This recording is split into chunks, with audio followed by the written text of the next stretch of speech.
In this video I'm going to guide you through how to disable automatic media download on Telegram. First thing you do is open up your Telegram app and then tap on the three lines in the top left corner. From this menu on the left, tap on settings and then scroll down to data and storage. You can see automatic media download. Right now it is enabled for when using mobile data. As you can see, when you use mobile data, photos will be downloaded automatically, videos, stories. Voice messages are always downloaded automatically.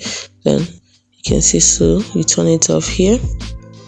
Go back, move on to the next one. When connected to Wi-Fi, you can see all these are to be downloaded when connected to Wi-Fi automatically, so turn it off. And then when roaming, these are the things that we downloaded automatically, so turn it off. So that's it. By turning off those three, you have disabled automatic media download in your Telegram app. It's as simple as that. Hope you found this video helpful, and if you did, like and subscribe to this channel for more helpful tips like this which we put up every day. Thanks for watching.